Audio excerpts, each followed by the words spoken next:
America, please join in the singing of our national anthem. Representing the three-time Stanley Cup champion New Jersey Devils, Arlette.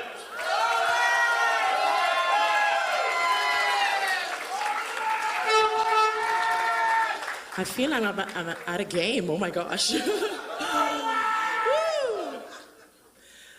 Oh, say, can you see by the dawn's early light what so proudly we hailed at the twilight's last gleaming, whose broad stripes and bright stars through the perilous fight o'er the ramparts we watched were so gallantly streaming, and the rocket's red glare, the bombs bursting in air, gave proof through the night that our flag was still there.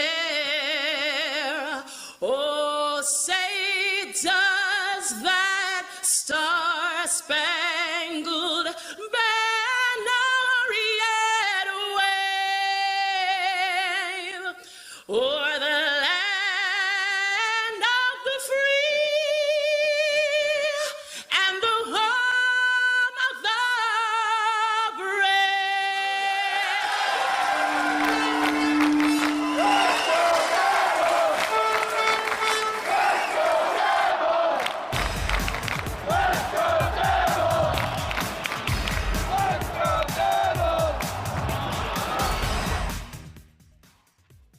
Hi, this is Chico Resch. You are listening to the Let's Go Devils podcast on the Primetime Radio Network. Happy Devils Sunday. This is the Let's Go Devils podcast, Sunday edition. I'm your host, Sam Wu, here with Scotty of SiriusXM, Liquid Metal, and Beer Baron, as we're streaming live from the Primetime Radio studios in New Jersey and Beverly Hills. Facebook Live, YouTube Live, Twitter Live, and Twitch on the Let's Go Devils Network. Even Winston is fired up. Where's that Art? Excited. That's Winston. That's Winston? Oh, okay. Yep. Yeah, somebody's tired.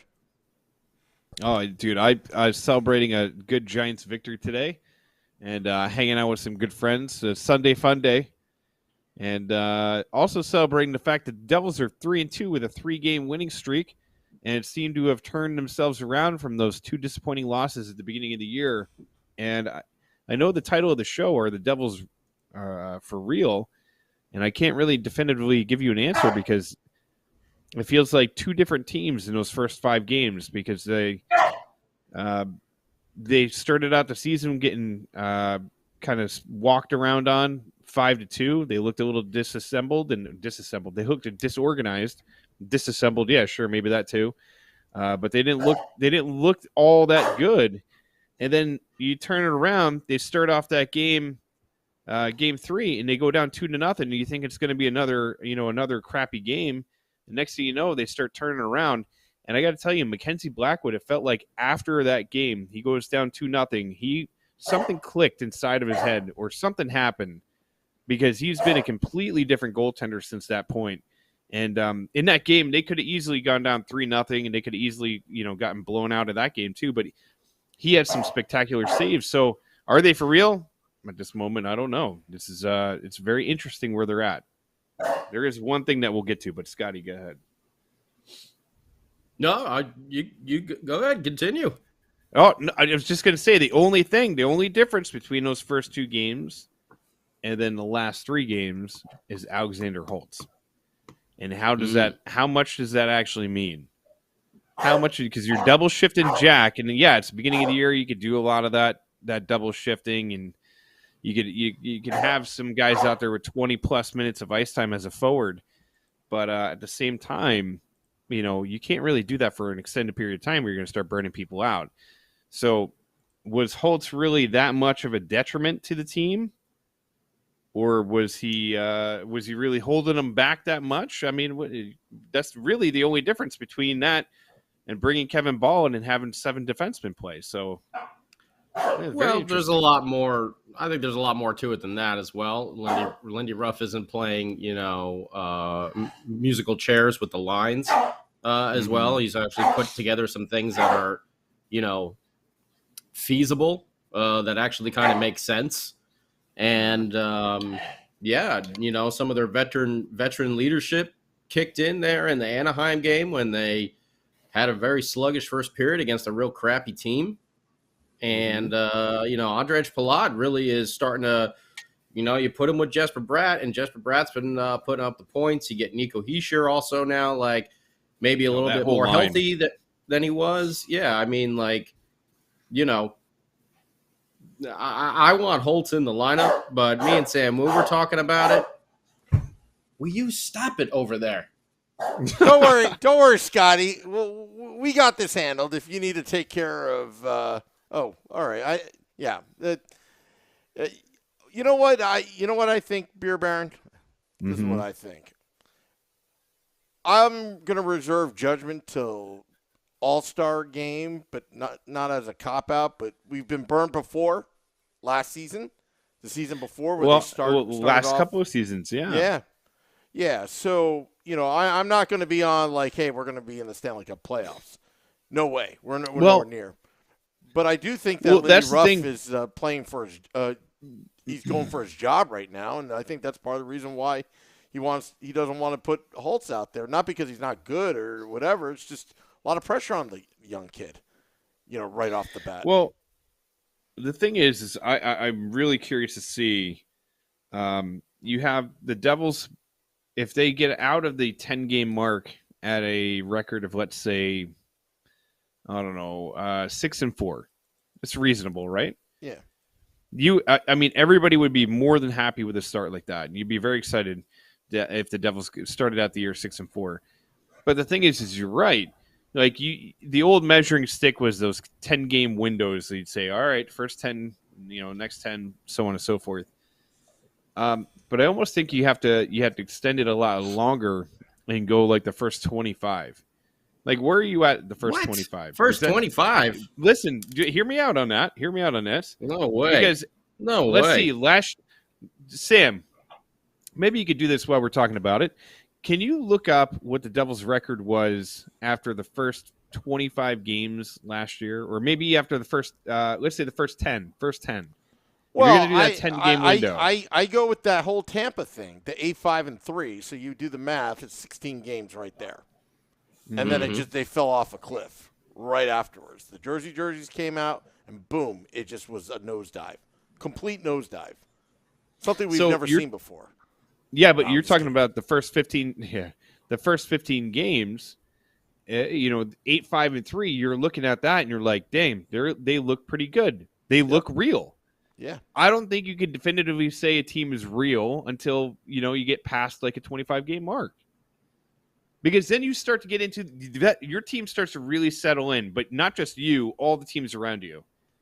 At the beginning of the year, there's a lot of moving pieces that are still coming in and out of the lineup. Guys are still getting their feet together. Lines are still getting put together. Goaltenders are still getting into their groove. Once you get 25 games in, the season's like really settled in. You're not at the halfway point. You're not close to the halfway point, but you're getting into that like real momentum of the season. What are you laughing about? Ray Leo in the Facebook Live. I'm sorry. His comment was so funny. So the Kansas City jerseys go on sale 11/15. Is that when the nosedive is going to begin? No, come in, man. We can't think that way. I thought it was funny. I think it's funny, yeah, but I mean, that's we can laugh at ourselves. We can always laugh at ourselves. Everybody else does. Okay, so I thought you were talking about evaluation. I'm saying evaluation after 10 games is what we need to be doing. So I'm sorry, I was just I didn't catch all of that in the midst of my dog going crazy over here. So I would say after 25 games, then maybe you get a better view of the team. Because like Sam was saying, last year it was that first 15 or 16 games where we played great, and then it just all nosedived right after that. So again, is that where that veteran leadership is going to step up on this team and help out? Is that where Palat's leadership is gonna show after that little stretch there where they kind of petered out last year? Is Palat, is Brendan Smith, does Eric Halla, show Nico and Jack how to lead this team through these trying times, when they're put up against the wall, maybe against a better team. And, this next week is going to be a good test for them, Monday and Tuesday back to back, playing Detroit again, who trounced us in the second game of the season, but Detroit's an all around better team, and playing, of course, the Washington Capitals, who we've always had issues with the past few years. So back to back on that is going to be one of the first real tests, I think, for this team coming through, And yeah, I think the first two games, the line juggling, all that stuff really just kind of threw the team into a tailspin. You see Palat getting more comfortable. You see Hughes getting comfortable. You saw Sharon Govich get on the board, which was very important goal-wise. Mercer's already got 2, which is nice. For me personally, I'd like to see Holtz and Zetterlund in there. I was getting a little down on McLeod and Tatar and what they were bringing to the table, because other than a few face-off wins, it's not that much. And now with Eric Halla being an absolute face-off beast and Nico Hischier back on the team healthy, it still keeps you healthy down the middle. But still, I think those guys got to produce. And if they're not producing, by that 10-game mark, I think Lindy, like Sam was saying, I think he had a good point the other day. I think Lindy's neck was on the line after those first 2 games already. You saw the fan reaction. It's because we're sick of it. It's been 10 years of this crap, and we saw the same exact thing in the first 2 games. So I think Sam had pointed it out. He's just going super conservative. Keeping those rookies out because he's afraid they're going to make a mistake. I'm not really sure, but I would definitely like to see Holtz back in there. When he was in there, put him with Hughes. Don't bury him on the 4th line. Don't give him a second double shift with him. Put him up on the 1st line and let him work. But hold on, time out though. If he's going to be up on that line with Hughes, he's got to be able to keep up with Hughes. You can't take Hughes, who's starting to produce, who's actually starting to put numbers up. You can't take him and then put him with an anchor on his line. It has to be if he's going to 2 games and he's got 1 goal. So I mean, but if he's going to be, Jack Hughes has only got 1 goal. He's played 5. Yeah, I understand what you're saying. But my point is like if you start to see the chemistry forming with Hughes, Mercer, and Sharon Govich, why break that up to try to fit Holtz in there just because you feel like he needs to get that jump start? I mean, because then he's your big money scorer winger that you can put up. Is he? That's what he's drafted to be. That's what he's projected to be. Mr. Monster Shot? Yeah. That's, it was him and Lucas Raymond. Lucas Raymond was the center who set him up all the time. And those, you've already seen the monster slap shot, like just waiting on that power play at the faceoff dot. Dawson Mercer, I think, would be great on the 3rd line with Halla and Wood. I think he would be amazing down there. Yeah, I agree with that. Because he can bring and then you actually have 3 lines of pure offense that you can roll out there instead of just the top 2. That's my point. I totally agree with that. I mean, I feel like right now the problem with the Devils is that the 4th line, it's not like a total albatross where it's not like it's a line that's a dead spot in the lineup, but it's pretty damn close.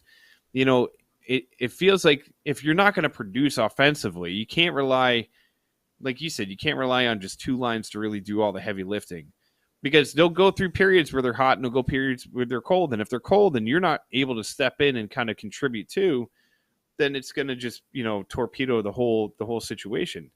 But I don't know if you know this or not, but according to our friend Art Heaton on YouTube Live, Jesper Bratt's going to have 150 assists this year. So that's what he's on pace for right now. So on pace. On pace right now, yeah. Would it shock me? Not at all. And then they're going to have to pay through the nose for it. Hey, he's betting on Bratt. Instead of can't blame him. And good for him. And you know what? He's going to come up winning. He's going to come. It's going to come up in his favor as long as he stays healthy. I mean, that line of Palat and Heischer and Bratt has just been so much fun to watch because the chemistry between Bratt and Palat. I just think that's the chemistry of Bratt and anybody. I don't think it's necessary because everybody's like, oh man, the chemistry between those guys. I'm like, yeah, sure, like that's you definitely see it, but that also is. Jesper Bratt is just that good. And I think that a lot of people in the NHL are starting to notice, like, wow, this guy's actually, not just a Devils product over here, but there's a lot of people that are taking notice. And maybe that is, the Bratt pack has brought a lot of attention to his name. But besides that, it's what he's doing on the ice. That line in general is just, it's been clicking on all cylinders. Nico has looked so good. The other night that game, the other night where he had yesterday when they had the game and he scored that goal and it was a distinct kicking motion. Damn you, Toronto. Was it a kicking motion? You could even see when he scored, like he went over into the corner and he looked at Plot and he was kind of like, Yeah, I'll do that one standing. But I mean, that line is they're generating offense. They're really pushing play. Yeah. They're really pushing play. And the same thing.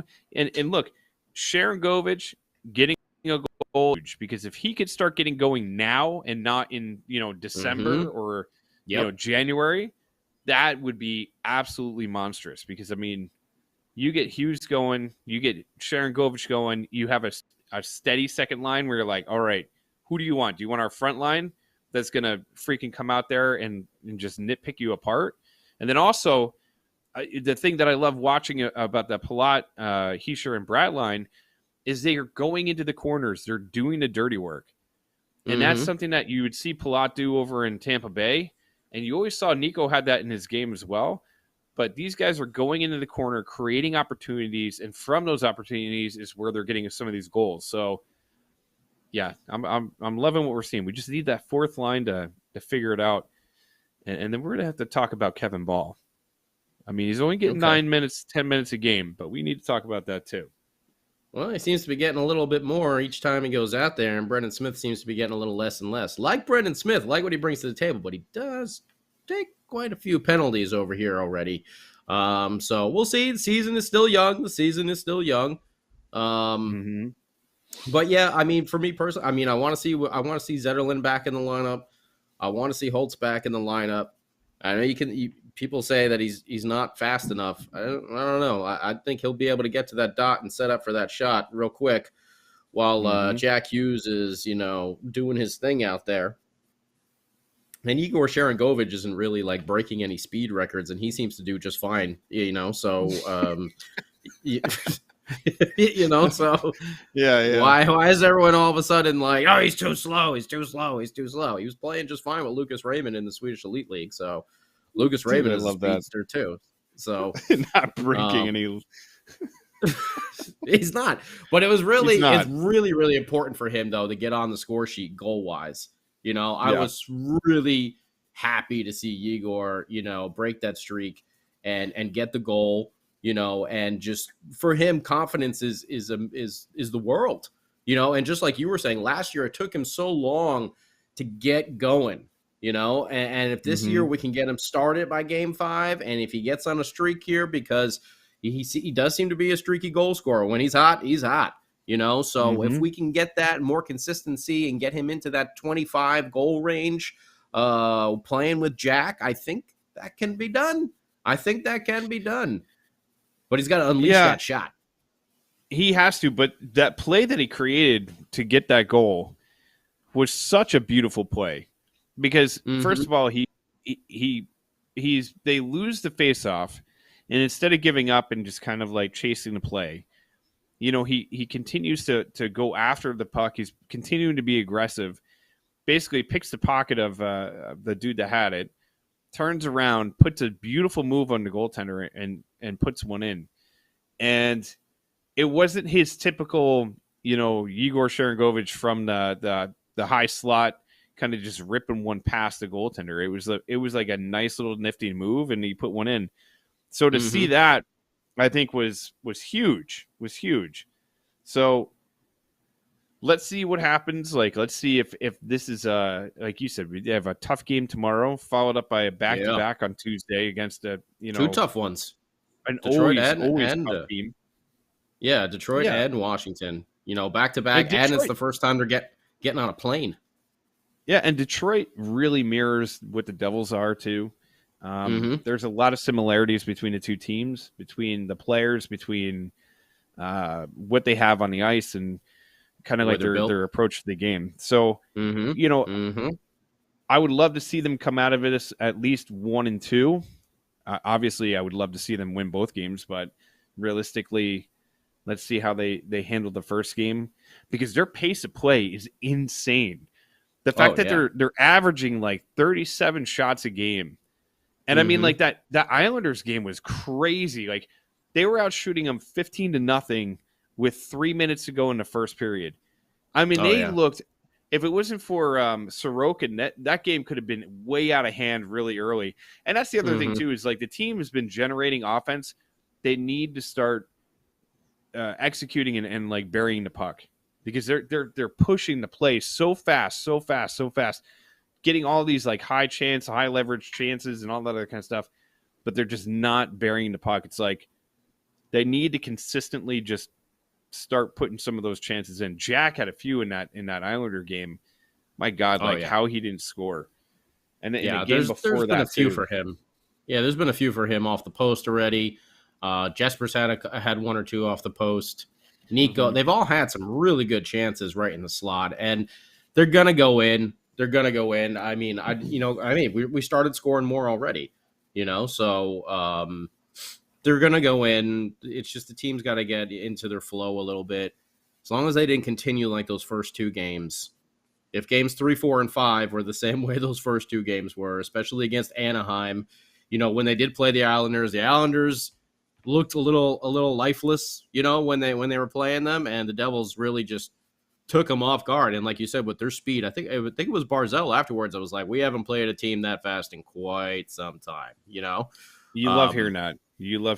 From like other teams, when other teams are like, wow, like these guys are pretty good. I mean, and it's not just lip service. You can tell when it's like, oh yeah, they were pretty good. Usually it's when they beat the doors off the Devils. They're like, yeah, they're a pretty good team. But we got the best of them. Sorokin, stood on his head for that game. That's without a doubt. Oh my God, the game could have easily been a lot more in the Devils' favor. That's 100% sure right there. But Sorokin is an elite goaltender, so you expect that. But they did get to bury some chances. They put 3 home on him, and then they had the empty netter. Right, Nico had the empty netter. Yep. And then they had 4 the next game as well, or was that the 5? No, they had they beat San Jose 2-1. Right. They beat the Islanders. What was that? Was that 4-? Islanders was 4-1. Oh, 4-1. Anaheim was 4-2. It was 4-2, and then Anaheim 4-1. was That's what I was thinking. 4-2. Yeah. And so they're starting to put some pucks in the net. You like that? The San Jose, you wanted to see a little bit more. That second period was nice. The first period seemed nice. Very nice. The first period felt like your first afternoon game of the year kind of deal. The old 1 p.m. start. Maybe still a little hungover from the night before. Then get the full cup of coffee in or something like that. Both teams looked a little sluggish there in that first period, but the Devils turned it on in the second. And they withstood San Jose in the third. At the end of the game, I liked that move by Quinn pulling the goaltender. It was about 3-4 minutes left when they were on the power play, making it a 6-on-4. I thought that was a gutsy call, but I liked it. Ballsy move. Yeah, hey, when you're 1-5 on the year, and you're traveling all over the place, you try and do a little something. Yeah, and let's point out that the Devils scored a power play goal. Dawson Mercer scoring a power play goal in that game, and that was the first power play goal that the San Jose Sharks had let up all year. I know it's only a small sample size, but still. And then another good first one we've had since Alexander Holtz in the first game. That's right. And something that I want to point out too about, and we didn't give up a shorthanded goal, which is good as well. Which is nice, yeah. Have we given up one of those? And Nico's would have been a shorthanded goal. Someone had pointed that out the other day.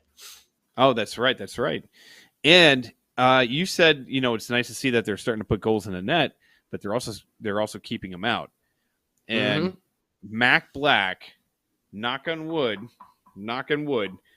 has looked like that. Mac Black, when all of us would sit back and be like, man, him and Carey Hart could be really, the two best goaltenders. We used to talk about him being the Carter Hart, Catahat. We used to talk about them being. It's good to know I'm not the only. I did that the other day. I called him Corey Hart. I'm like, Corey Hart, whatever. Mr. Pink. I called him Mr. Pink's husband the other day. Yeah, did the same thing. But Carter Hart and Blackwood at one point were supposed to be like the next two young tandem goaltenders, in the Metro division. And we all know what happened. But the thing is about Blackwood is it felt like after they went down 2-0, and who the hell were they playing in that game? Why can't I remember that right now? What, Anaheim? Who was that first? Anaheim, there you go. When they went down 2-0 to Anaheim, it felt like, well, here we go again. Like, as a fan, that's what you were honestly thinking. If you were sitting there going like, no way, man, I was locked in. No, you weren't. You're full of it. I knew they had it all the way. I knew I had this feeling in my gut. No, that was just yesterday's hot dogs or whatever you ate. I think Sam Wu had a 7-3 victory for the Ducks or something like that in his score prediction. He was terribly off on that one. Losing money left and right. Yeah, he's losing money left and right. Maybe you should stop betting, bud. But yeah, dude, he lets up those two goals, one off of a face-off, and the other one was whatever. But it just felt like it was going to be the same old thing. But then there's something different. There's something different about how he responded. It wasn't like the old days where, like, okay, now we're going to let in two other soft goals. It wasn't like, we're going to crumble under pressure, because he started making some really big-time saves. And the Devils started clawing back in that game. And obviously, you know what happened in the game, but it was just like there was points at it. He had this one save that was another quick shot off of a face-off, and he went into like a full split and was like, bam, and just caught it. And it was like, oh, okay, all right, Blackwood, we see you. And then the next two games after that, that Islander game, that goal, it just trickled by, and he put his blocker hand down and almost was able to kind of like stop it before it trickled in. But it was just like one of those weird shots that caught him by surprise.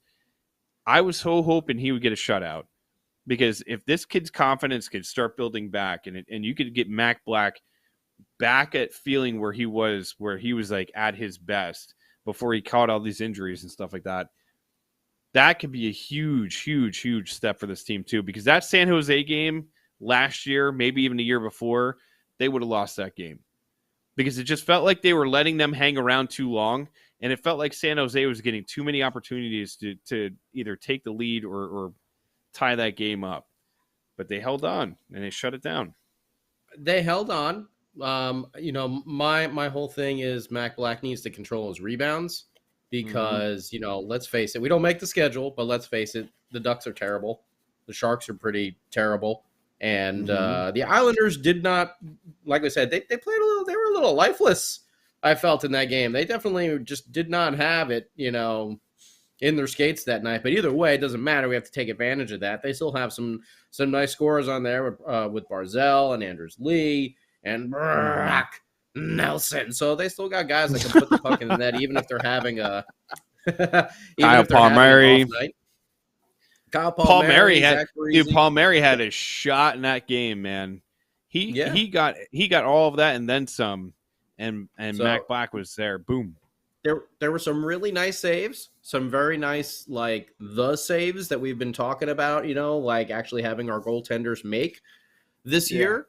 But he did give up some juicy rebounds over there. That I know. But that's also your defenseman should step in and help clean that up. Right. That's another side of it too. Yeah. But there's a couple of them that you're like, ooh. And we're gonna see. Playing the Caps is a lot different than playing the Ducks, and playing the Red Wings, same deal. So we're gonna find out. Obviously Vanacek will probably be in there. I would think he'll be in there against the Caps, just his old team at home. We'll see how that goes. And then one of them, they're going to obviously split the back and back, I would think. Hopefully, at the very least, you hope that they split it. You would, you want them to win both. You don't want. Obviously, nobody's like, well, they're probably going to lose both, and I'll be okay with that. And then you're weird. And that's probably where you're going to see maybe Zetterlund and Holtz also get back in the lineup on this back-to-back as well. Maybe give some of the struggling veterans maybe a day off or something like that. We'll see. But in what game do you let them play in Detroit, or do you let them play in Detroit or against Detroit rather, or do you let them play that Capitals game, because the Capitals are a bigger team? So do you have a team that's going to push you around again, because we saw what happened in Philadelphia with a team that's bigger? I mean, maybe put Zetterlund in there because he's a Bulldog. So, yeah. I mean, that would be a nice fourth line there with Zetterlund, maybe McLeod, and maybe Bastian. You've seen Bastian make some plays. He hasn't put the puck in the net yet, but you've seen him make some plays. Big penalty kill clear against the Sharks in the third period the other day, blocked a shot, made it clear between the San Jose Sharks players' legs. Bastian's been out there. He's been doing some good things. He's got some hits, which is nice. Palat's leading the team in hits. So we got to move him up going the in the corner. Yeah, we got to move him up the Beefalytics rankings, Sam Wu. Andrej Palat's got to be number one right now in Beefalytics. Working on it. All right. We're going to have a Beefalytics countdown. Oh, my God. But Bastian's making some hits. I will say that Mikey McLeod has been throwing some hits as well. That's one thing he has been bringing on that fourth line. Yeah, but they need to score. And I mean, that's been a knock against, all the joking aside, it always used to be like, I was like, oh, Mikey McLeod. And it was mainly because I was so hopeful that he was going to be a lot more of an impactful player, on a score sheet. Yeah. And it just hasn't translated. Yeah, first round pick. I think he was like 11th or something like that. So first round pick, and it's like it's just not.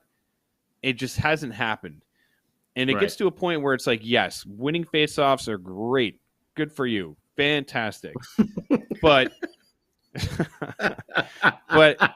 and your defensive game is okay. Way to go, we love it. Holla brings that too, and so does Nico. But Holla could score. And that's the difference. Is like, yeah, you got a guy that can do the same thing, but now you got a guy that can do that, and he could also score a couple of goals. Like, he's going to score like 10, 15 goals in a year. I mean, McLeod, as much as I hate to say it, like, he hasn't even cracked the 10-goal mark yet.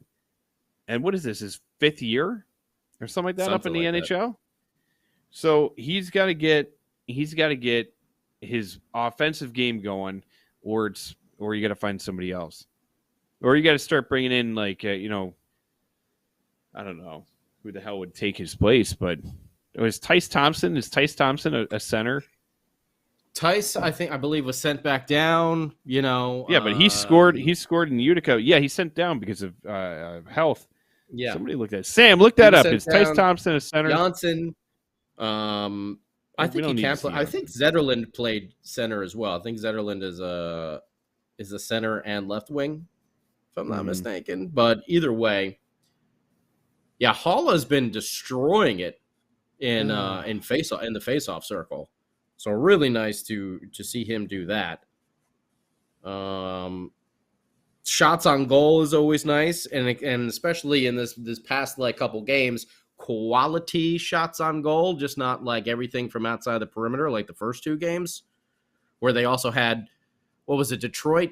I think, was it Detroit that blocked 28 shots, or was it Philly? One or the other. Like one blocked 20 and the other blocked 28 shots against. Now they're actually like getting Philly.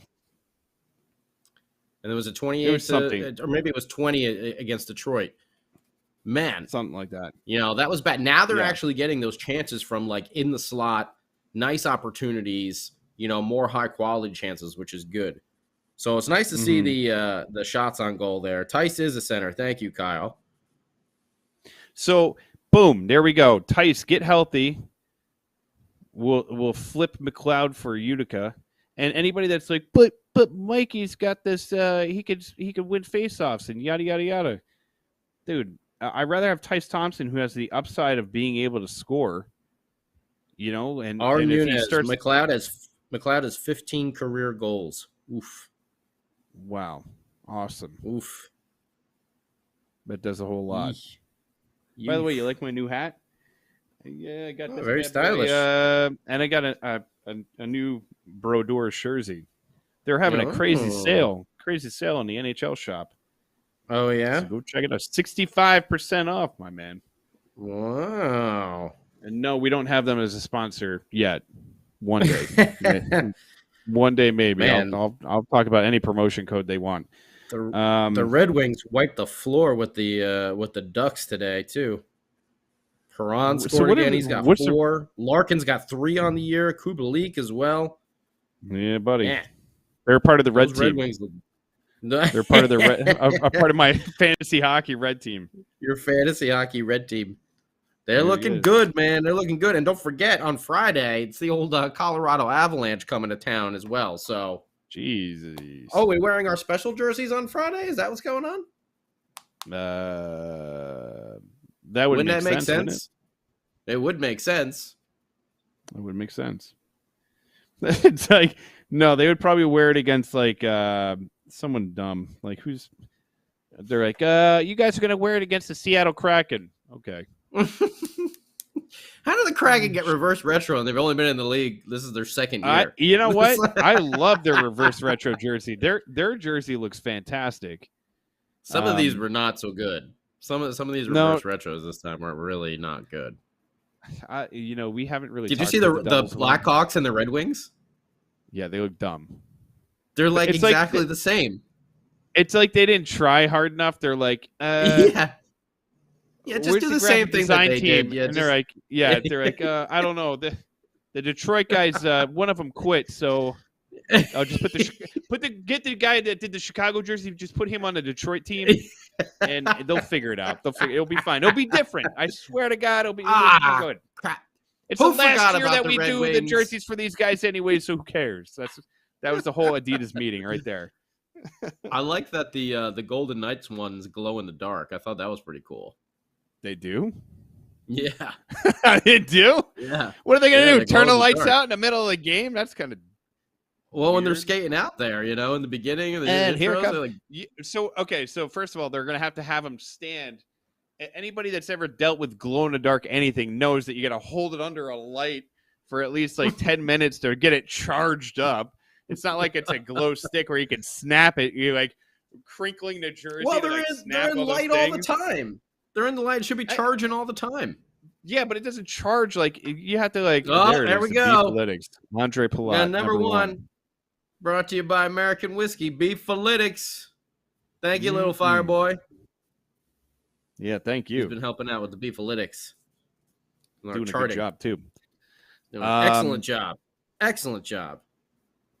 He's a good man. Good man. But, yeah, dude, that's pretty wild. There's a couple teams that are a straight miss. I have to say I dig the Coyotes one. That one's pretty rad. I like the Coyotes one. Yeah. The Kings one looks like something that they did just for fun like 10 years ago with the yellow jersey. I didn't like the Tampa Bay one. I thought it was kind of cheesy. I don't remember the Tampa Bay one. What's that one? It was like lightning striking all over, and I don't know. I thought it was kind of... That was like the 90s. They had something like that. Yeah, I'm not a terribly big fan of the Panthers one, even though everybody's like all about it. I don't think that one's with the palm tree and the hockey stick. With the palm tree, which is what they used to wear on their shoulder, I believe. Mm-hmm. Like I ain't for it and I ain't against it, but I'm gonna look up all of them now. I went through them the other day. I was like, I thought the Devils one actually looks really nice. I don't know. That was one of my favorite ones. That and the Islander one, bringing back, Long John Silver there. Are you surprised at Tua almost getting picked off? Are you surprised at Lou Lamoriello letting that happen? I don't think he has a choice anymore. they're like, shut up, old man. Sorry, Lou. Don't send somebody to kill me. I was just kidding. I didn't call you an old man. I didn't call. I don't think they have a choice anymore. So it's kind of I don't know about like what do we have 4 jerseys now this year? Ooh, the Devils. The Ducks are cool. That orange, the orange. Yeah, the Ducks look good. The Mighty Ducks one. Yeah, we have 4 jerseys. We have the white, the red, the black, and now this reverse retro one. You know which one I don't like?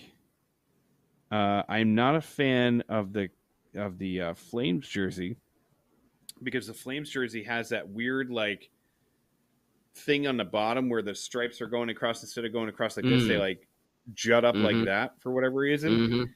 To me, I don't like that. It just looks like somebody ripped the fabric and they're like, staple it down. And they were like, "Hey, who saw that? Who saw that? The mock-up jersey that we did?" And they're like, "Oh, we sent it out for print." And they're like, "Oh, damn it, that was broken." And that was it. Come on, Monster. I need you to get like a 35-point game right now. You're killing. I'm losing to a guy who's 0-6 in fantasy football. This is why I hate fantasy football. Although he had Daniel Jones today, so it's such a weird thing. Anybody that plays fantasy sports, you know that feeling of like when your favorite team is playing you, or like a player like Daniel Jones is playing, and every time we did something good in a game, I was like, yes, and I'm like, damn it, at the same time. Oh, the trials and tribulations of fantasy football. We got that right. Oh, why these? Oh my god, I hate football so much. But yeah, the Devils jersey, like I don't hate it, but I don't know. I can't really wrap my head around how I feel about it because there's like I think the overall look is nice and clean, but I don't know. It's the primary colors. As an art teacher, I'm like, yeah, I should get that jersey and walk around and just be like, look at my jersey, kids. It's the primary and secondary colors, or just the primary colors rather, of red, blue, and yellow. And there's parts of it that I like, but then it's just. I don't know, when they teased that retro logo and it was like flashing black with red, I was like, oh my God, are they going to go like 92, 93, but just do like a all black jersey and do like black with red? I was like, oh, this would be so cool. But, they didn't. No, they're not. Why they can't? And I know they won't do it now because they're like, we already have a black jersey, which that one is growing on me. I wore it during our first show this year, but Sam Wu said he saw someone with the black jersey that they ripped the jersey thing off and put like a Devils logo on it, and he's like, it looked so much better. Oh, 1,000%. Yeah, it's all you need to do is just do that, and it's like instantly better. Yeah, but it's gonna be a big test this week. For our boys, I will say that, man. I forgot that Colorado's coming to town.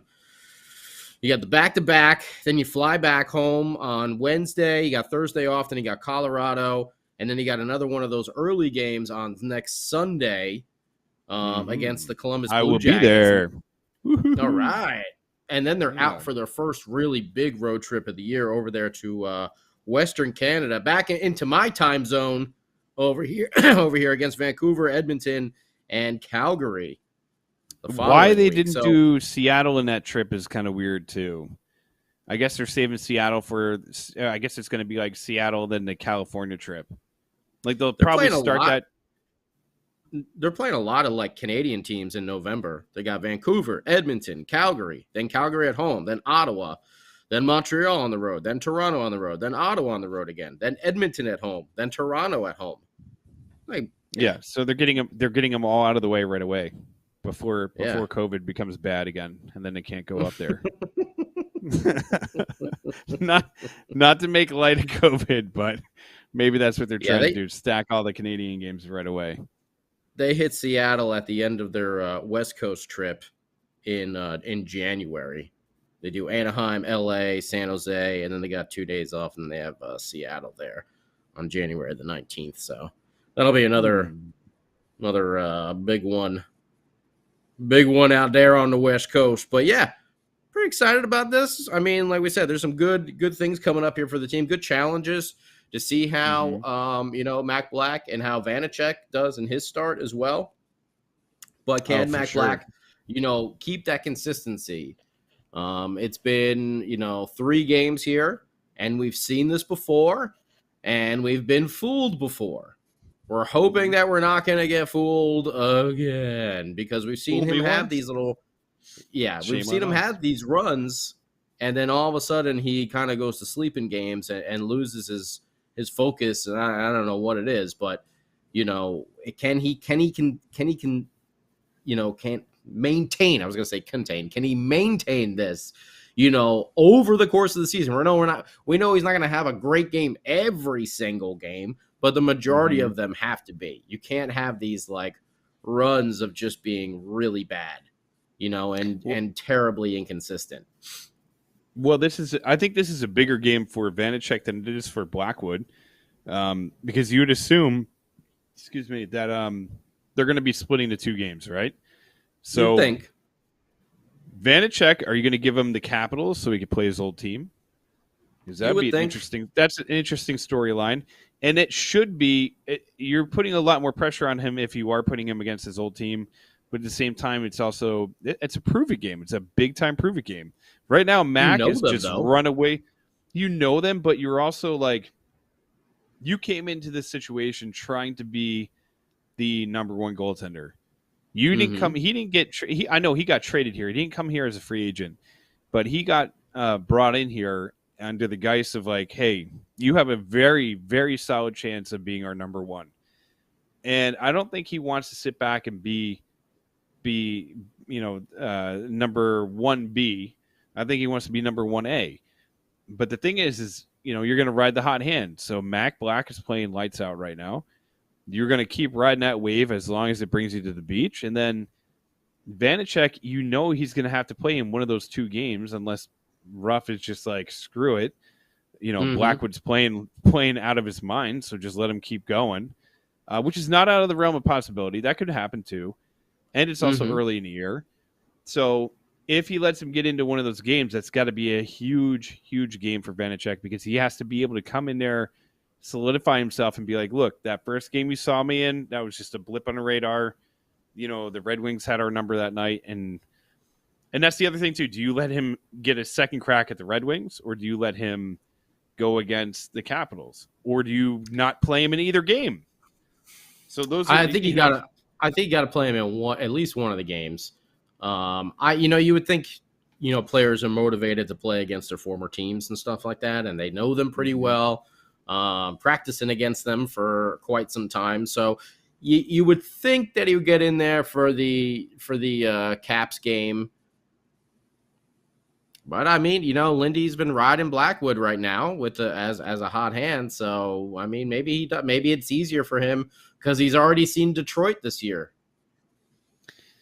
And I guess as a goaltender, like, yeah. But do you look at that and say like, do you say like, oh well, we didn't like the way he looked against Detroit, so we're going to try and give Mac Black a crack at Detroit, and then I don't know, dude. But honestly, Detroit had some high quality chances against him, and the team looked like they were still kind of figuring out a little bit of the defensive scheme. Nico Hischier first night back that night. I don't think he was 100% yet. And again, like Lindy was doing the Heinz lines where he was just juggling everybody like, hey, everything that worked in preseason, forget it. Let's put these names in a hat and just pick them out at random, and that's how we'll throw our lines together tonight. Yeah. I don't know what the hell he was doing there in those first 2 games. Hold on, I'm looking at the schedule because I want to check something out here. So, all right. So Kyle is saying give Black a home game against the Caps. Super Dave is saying, oh, we reversed it. Washington on Monday, then Detroit on Tuesday. So. Yeah. Ooh. So that makes it different. It's also travel. So there's no way he's playing a back-to-back with the travel. There's no way. You would think not. Unless he goes out there and unless he has like the Devils win 4-0 and he has a 15, 16 shot, shutout, and he's not really putting in a ton of effort.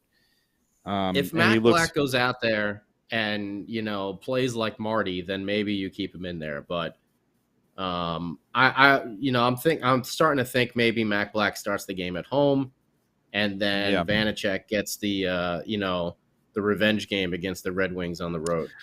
Although, and it would make sense. It would make sense. Although, having Vanacek play tomorrow night against his old team might not be a bad idea. Then you get Mac Black in for Tuesday, and then have him play Tuesday, so that way he's more kind of sharp for Friday, which is back at home against Colorado. But then you have another quick turnaround because then it goes Friday, Sunday. What happens if they lose against? What happens if Mac Black loses on Monday and then Vanacek wins on Tuesday? See, these are the questions that you should ask. No, I'm being serious. Well, it depends on how does he lose? Let's say he does lose against Washington. Let's just say he gets blown out. Let's say they get blown out. Like he gives up a bunch of goals. And he gets pulled? He gets pulled like halfway through the second. Let's just say that. Oh God! Then you and Vanacek. How does Vanacek play against Detroit? Is it a 1-goal game, or is he playing like? We'll say that they win against Detroit. Like it's a close game. Yeah, but maybe depending like a 3-2 on how they or win.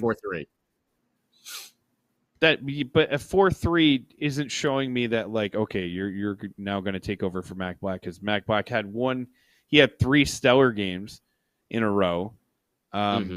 If he has a clunker against Washington, which could happen because Washington, as you mentioned before, notoriously has the Devil's number.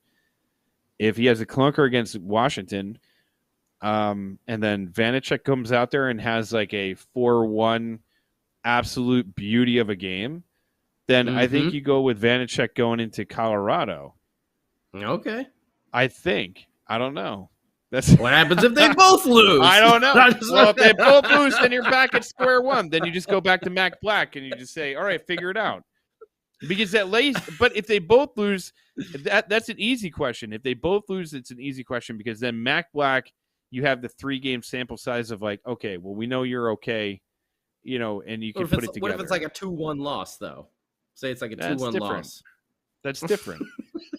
That's why I'm not paid to be a coach in the National Hockey League. I just love throwing all these different variables at you, just to watch your head like spin. You ever seen that scene in Scanners, man? Double movie reference right there. Oh boy. Yeah, I don't know, dude, because that's actually not a bad question to ask though, because it's a very valid question because if they're the thing is, the Devils have never definitively said like Mac Black is Mackenzie Blackwood is our number one, and Vanacek is just a backup. They keep saying like, "Oh, we have the option, man. We have one, we have two, like we have 2 starters." That's cool and all, but how do you balance that? Because like if you're gonna be like, you ride the hot hand until the other one and until it's not hot anymore. That's cool and all, but I think it's what have you done for me lately kind of deal. And Blackwood's been playing pretty damn good lately. So he's gonna get in there. So as soon as he loses, then they're gonna lean on Vanacek, and if he gets a little run, then they'll lean on him for a while, and then when he loses, they're gonna go back to Black. I think that's just what's gonna happen. Is they're gonna go back and forth on this hot hand, but with the back-to-backs, it would make sense to split them up. Goaltending-wise, this is not Marty Brodeur in there playing, 75 games a year kind of deal. God, that's crazy. And I also think it's a good opportunity to get. I think it's a great opportunity to get Holtz and Zetterlund back in the lineup as well. Yeah, but who do you play them against? Do you play them against Washington or Detroit? I think because Detroit, I feel like split up. You could do Zetterlund against Washington because he's more of a, like we said, he's more of a bulldog. I mean, he's built like a freight train. So put him out there. He also has some offensive prowess as well, and then put Holtz back out there for against Detroit, which is a little more high scoring, a little more finesse. See if he can do something against Detroit, and you could rest Tatar for one game. You could rest Brendan Smith for one game. Mm-hmm. Keep ball in there. You don't have to go with 7 defensemen. It's crazy to me because you look at I'm looking at the schedule. Like I'm looking at where the Devils schedule is like kind of lining up right now, and it is jam packed between now and when did they get a real? They don't really have any kind of like real time off or like stretches off because it goes. You have a back to back. You have Monday, Tuesday. You have 2 days off. Then you have Friday. Then you have a day off. Then you have Sunday. Then you have a day off. You have Monday. Then you have a day off. Then you have, but you're also doing travel. So you're also traveling from home to Vancouver. So you're going all the way across the country. Then you're going from Vancouver, day off. Edmonton, day off. Calgary, day off. Then you're doing a weird, this is always weird when they do this, is home and home with Calgary. So I wonder if they share a plane. If the owners are like, hey, you want to save a couple of bucks and just, hop on the old charter jet with us? You give us the gas money and we'll fly you home. But then you get Calgary, you get 2 days off, and then it's like game off, game off, game off, and it just keeps going back and forth like that for a while. Yeah, it's Which great. is great As a fan. That's great. I love when they get into. Yeah, we play like every Tuesday and Thursday. It's nice. Yeah. I love the way the schedule is set up this year. And yeah, I'm seeing some Kyle and Joseph Lanham on the YouTube live. Yeah, maybe that's the deal. You play the veterans against the Caps, and you play the younger guys against the Red Wings, who is also a younger team. But I think maybe you get Zetterlund in there just because he's a little bit more physical against the Caps. Well, that's the thing though, is he's a little bit get more him physical, in there. Get him in there. Rest Tatar or something like that. And then for the Red Wings game, get Holtz in there and sit Brendan Smith. How close do you think the Devils are to bringing up Tyce Thompson? And well, Kyle just said the same thing that Sam Wu said the other day. Lindy's playing the vets because his ass is on the line. Yeah, and he knows it for sure. And it's like, do I want to go with a reliable, or do I want to try to spruce it up? It's like having a car. You look at it and you're like, do I want to drive this Honda that has 190,000 miles on it, but it's still reliable? Or do I want to get this wild car that my friend put together in his garage with spare parts? Some of it brand new, some of it old. Just slapping it all together. That's a random comparison there, but okay. It's really right, random. I don't know. Yeah. Listen, dude, yeah. I'm like working off a midday hangover right now, so. Okay. And it's 10 o'clock at night. I guess we're approaching that final thoughts moment, because whenever Sam shows up at the end here and clicks the pen, click, that means he's trying to tell us to wrap it up. It's a very productive show, Sam. We've been talking about a lot of really relevant moments. Scotty almost made my brain explode with that whole who do you go with? Well, here you go, Scotty.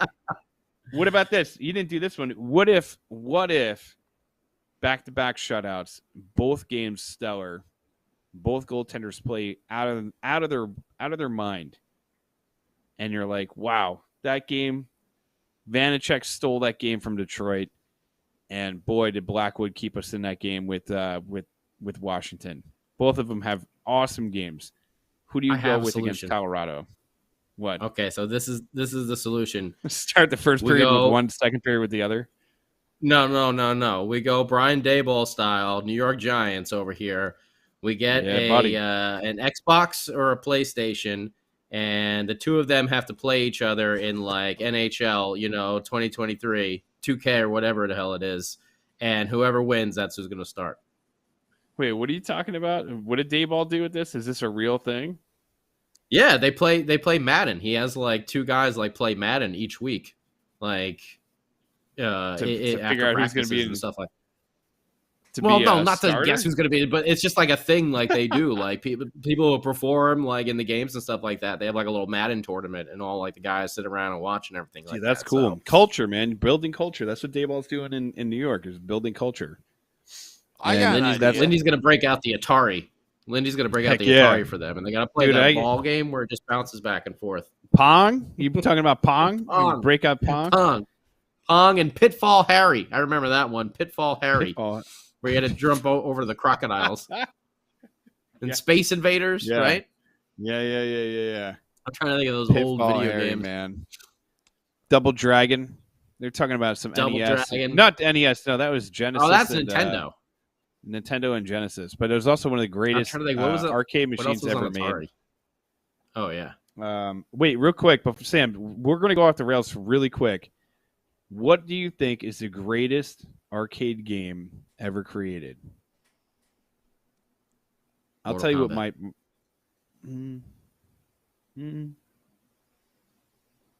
Marvel Capcom, buddy. Marvel vs. Capcom is one of the greatest. I used to like arcade... the Ninja Turtles game too. Yeah, that was pretty solid. The Simpsons game's pretty solid, but Marvel and Capcom, that one where you could be the guys from Street Fighter against like Iron Man. Iron Man had that one move where he had the beam come out of his chest. Dude, that was probably the greatest arcade game, in my opinion, ever made. What about the WrestleMania game back in the day? That was a good one. That was a pain in the ass to play though. You could or the Royal Rumble one. Do you remember that one? Yeah, I would get chucked out of the ring within. Yeah, you get chucked out of the ring in like the first 30 seconds, and you have to go find more quarters. Pole position. That's a good one, Art Heaton. That was a good one. Blades of Steel. Blades of Steel. Yeah, that was a classic. What was that? NHL Hits with Scotty Stevens on the cover. That was a good one. I think that was NHL Hits 04. I think it was. That was that game was awesome. I remember the one I think it was like for Super Nintendo called Stanley Cup Hockey that was like impossible. The one that had like the rotating screen, like when it actually like would rotate for like it was like the first time it would do that, and it was so hard to score in that game. It was impossible. Super fan number 99 over here. I'm going to make Little Wayne's head bleed. Another movie quote from Kevin. No, that's not a Kevin Smith vehicle. That's from WrestleMania. Eagles hurt fingers for Joseph Lano. Yeah, I used to play that one all the time. The Marvel Capcom I did too. The Simpsons game. Remember them at the old Greenbrook bowling alley? Yes. Back in the day. Plenty of time spent there playing video games. That was like when you're 13 years old, you have nothing better to do. Just grab a pocket full of quarters and head up there and play video games. Oh, yeah. Dead to Rights. That was a good one. The one with where you had like the guns. What was the one where you had like someone drove the car and the other guy had like the two guns that like would shoot like you were the two cops. I can't remember what that one was called. That was fun too. Oh yeah. What was the one where you were the car and you had to like drive into the back of the House of the Dead? What the hell was the name of that one? You had to drive into the back of the tractor trailer to like upgrade your car.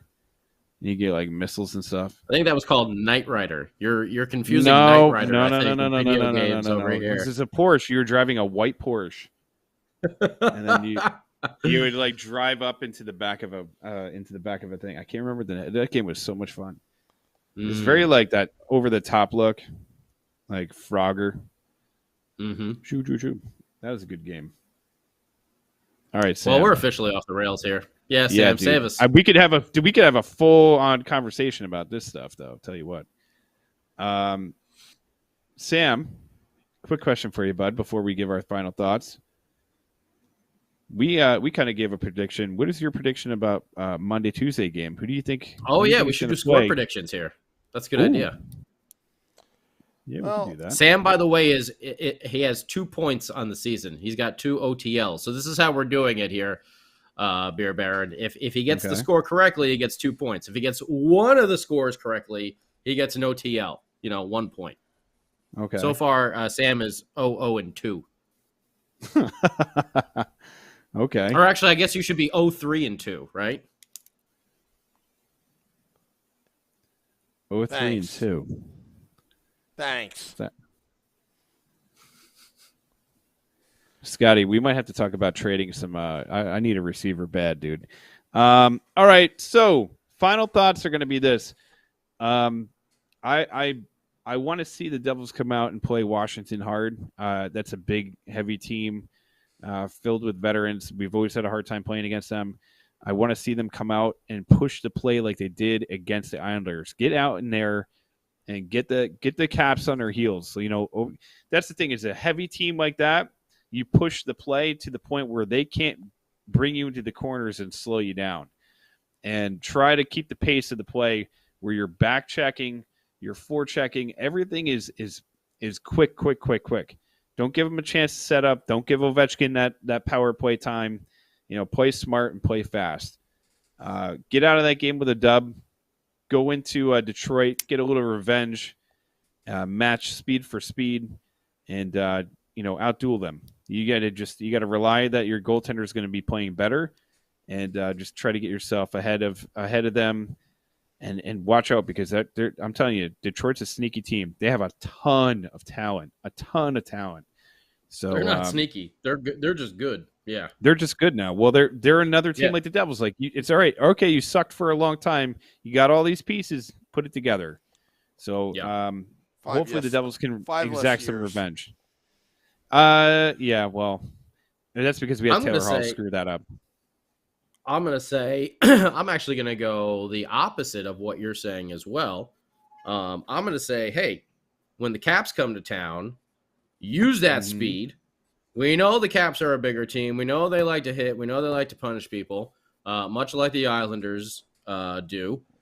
But you used your speed against them, and you knocked them on their ass, okay? So use your speed against the Caps. And then when you go to Detroit, another team that is built like you, try to use a little extra beefalytics in Detroit because you can keep up with them. See if you Okay. can hit them a little bit more because they're not as big as the old Washington Capitals there. So I'm going to say I think both will work, but I'm just an interesting point of view, just an interesting thought. Maybe try to hit the Red Wings a little bit more this time and slow them down. And with the Caps, outskate them. Just like you did the Icelanders. Outskate them. I'll skate them. Do you have a They're prediction old. of scores? Oh, yeah. All right. So I'll say, I'll have to go with Devils victories here. I'm going to say that they have a surprisingly strong win against the Caps. I'll say 4-2. And then I'll say it's going to be real tight against the Red Wings. It'll be like a 2-1. I'll say 4-2 against the Caps, and I'll say 2-1 against the Red Wings. I'll go in a similar fashion. I'll say that the Devils catch a win over the Caps by just out hustling them. You just speed. I'll say they'll surprise them, giving a 4-2 win there, riding a hot hand of Blackwood. And here's my other prediction: Blackwood plays back-to-back games. And boy. yeah, he's going to play back-to-back games, and I feel like the Devils are going to go into Detroit, and they're going to win a very, like you say, close contested game, but it's going to be like maybe a 3-2. It's going to be a little bit back and forth at one point, and then they'll settle it down in the third period. Okay. That's Sam it. Wu? I think they're going to lose both games. Golly, dude, you were that guy. You were that friend. You're like, yo, we're gonna have a great night. You know what? Tonight sucks, and you're like, oh god. Well, I'm just being realistic here, guys. I mean, We're being optimistic. Can you just BS the fans? Do you think they care? Like, do you think they want to hear you think, "Oh, they're gonna lose"? No. We want to hear because we're going to talk about this on Devils After Dark after the Devils win. We're going to call Sam Wu out. I think both games are going to be close. I didn't say they were going to be blown out. They may even get a point, maybe overtime or a shootout loss. But I think both games are going to be close. But Detroit's going to be tough because that's the second half of a back-to-back on the road. That one I think they're going to lose. The Capitals, that's a big test for them. If they can beat the Capitals, that'd be great. But for now, I'm going to say that they'll lose 4-3 to the Capitals, and they'll lose 3-1 to the Red Wings. They're out of gas. Okay. And the Devils are going to make the adjustments, part of the process. It's not saying that the season's over, but I think they'll come back to a little bit of reality, and then they'll make their adjustments, and then they'll try to get on another run. But I'm not going to say that they're going to get blown out by either team. I just think that I think they're going to be two tough teams, two different types of teams. One's a veteran, they have some beefalytics there with the Washington Capitals. They still got Ovechkin, and they're still pretty good. And then the Red Wings are just built like the Lightning because it's Steve Yzerman behind the scenes. I'm just being realistic. But I'm not saying the Devils are going to be bad, but you never know. They could surprise us. And if they do, then okay. They're showing us something. Good. But they beat the Islanders, which was actually very impressive start to finish.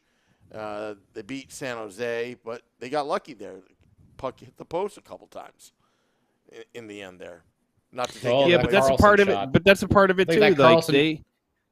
That Carlson shot is still echoing throughout the Prudential Center there in that third period, man. He clanked that like head on. Yeah, but I mean that's also part of it, right? In the first two games, they had zero puck luck. You know what I mean? Like, and that's part of the game. That's part of how things go. Sometimes things go your way, sometimes they don't. And I mean, you have to look at it like, and I think that's when you're winning, those things go your way, and of course they do, because that's why you're winning. That's part of why you're winning. But meaning when we score more goals than the other team, Peter Barron, we have a great chance of winning. That's how it works. That's how this whole thing works. I know. Oh, I thought they were just out there just skating circles for a while. Yeah. Oh, man. Yeah, exactly. Too funny. Yeah. All right. Anyways, I think it's time. All right. I need to go to sleep. I had to be a little different. Because if we said we just looked like a bunch of homers, I had to. Oh, we are. Let's be real. We're fans. What do you want us to? I mean, I'm realistic when it needs to be realistic, but right now they're riding high, and you just ride that wave, man.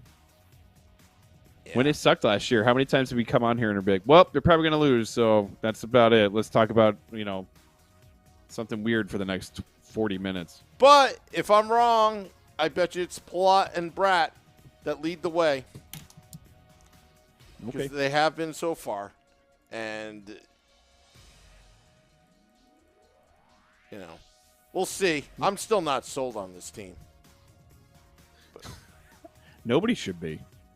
After so many Devils After Dark, you don't know what they are. With Scotty, we were like over the moon when they're there 8-5-3. I've been scarred for a while. The honeymoon phase. The honeymoon phase. Yeah. And, hopefully Mac Black increases his player value. You never know what we can get out of him.